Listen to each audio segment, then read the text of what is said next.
We've for 14 to 21 days of announcing to the church this was going to be the vote. We've got a lot of dreaming and talking and just seemed like a long time. If I just be transparent with our heart, it's like on one side of the hand there's this absolute excitedness. We are full of vision. We're full of expectation that God's going to do just incredible things through our church.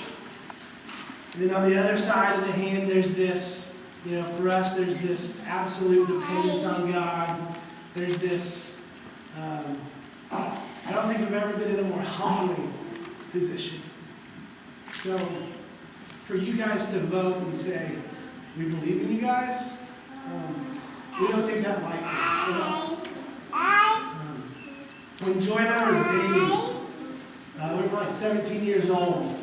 18, we were getting ready to finish up our high school. We were getting ready to graduate, and Joy's going to Central Bible College, and I was going to Eastern. And I sat next to Joy at the back doorstep, and that's when Pastor used to flip the lights on and off, telling us, okay, you're and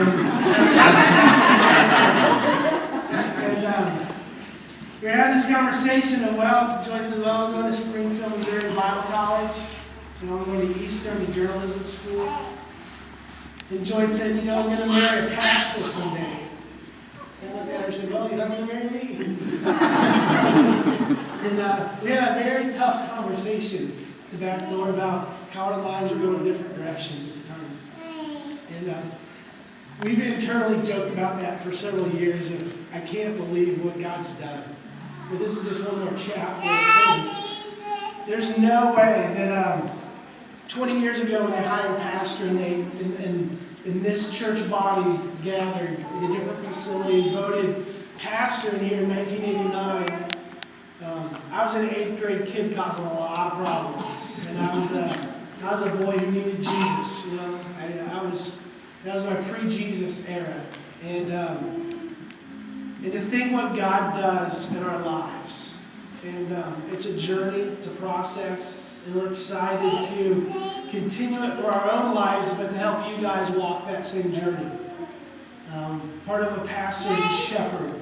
And a shepherd is someone who just guides and leads the flock the right direction. And that's the humbling part that God would say, I choose you to guide. And so we humbly say thank you. I'll have a lot of years to tell a lot of stories. So I don't have to tell a bunch of stories of how the journey began and where it's brought us. But I've got a lot of stories inside that are God's stories that I can't wait to share. And they involve some of the people that helped us become who we are today. And we'll leave those stories for another day on another Sunday morning. Julie,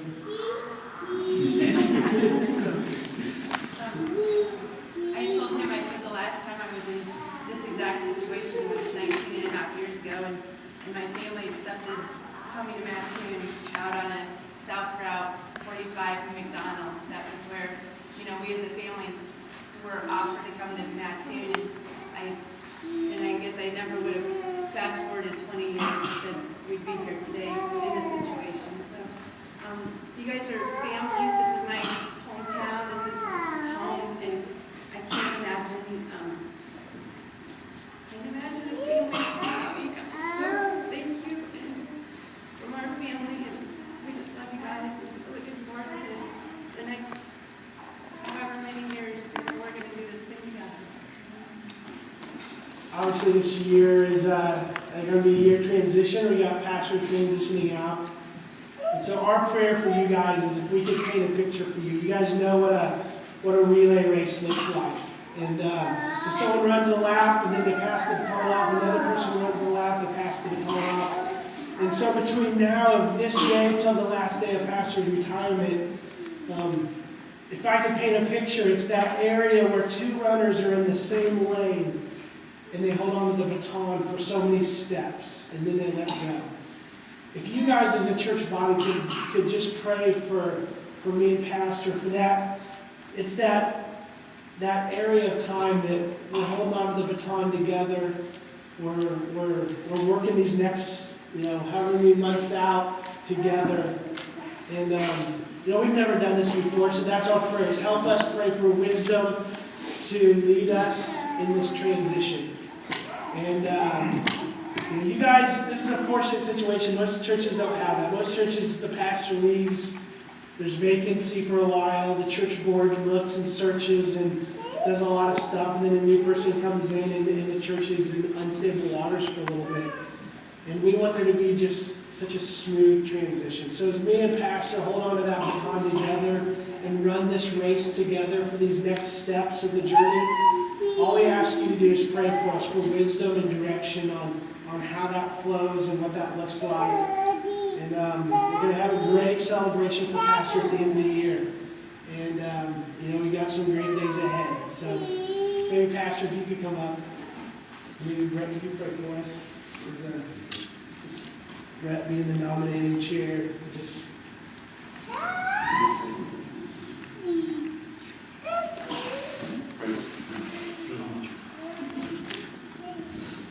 I don't know anything that could delight our hearts more than what's happened today.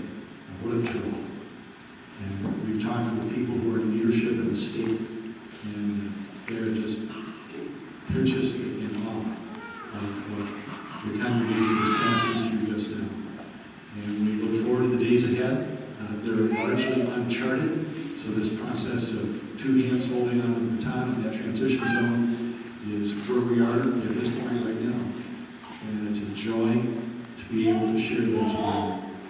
We're going to ask specifically and on focus your prayer toward this time that now, as of today, we're officially in until we retire and we're moving off the scene. We ask your prayer that you will surround the whole process, that this will be a time of pushing forward, that it will be a time of pulling together, that it will be a time of stepping up on the part of all in the congregation, and this will be a time of wonderful growth for the church. I believe that God has shown his hand through a democratic process today. God can work through any kind of governmental process there is, but he can also work in a democracy. And that's been expressed today. And God's hand is a great hand to guide his church. So we're going to ask that you would stand. Brett's going to lead us in prayer today.